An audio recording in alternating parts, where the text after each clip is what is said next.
Hi and welcome to episode 8 of Corpsewater Unfiltered. In this video I'll be explaining how I saved £70 by spending £140. So after my most recent attempt to get the artwork done, I decided to go back to the artist who did the initial draft of the final logo and the emblem and all that stuff. I told him that I wasn't really happy with the most recent version of the artwork that I got done and explained that I didn't really like how the character was standing. This was a designer who I trusted.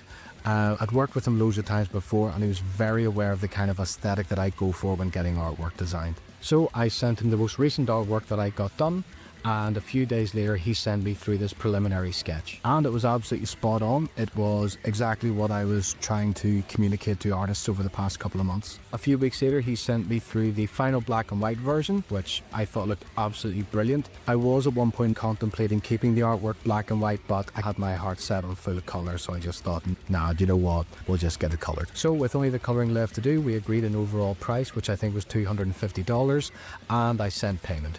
As family and friends, obviously, because you know, I don't learn. And of course, the emails stopped. But I didn't panic, crack up, think the worst, or anything like that, because that would be wildly out of character.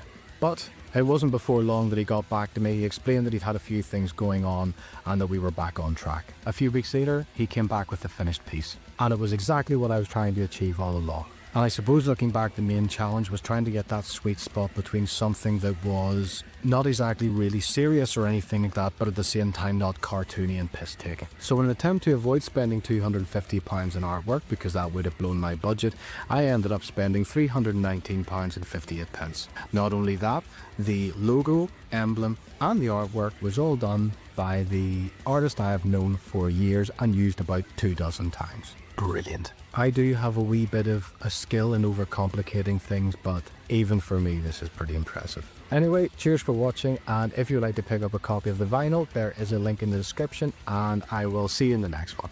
Cheers.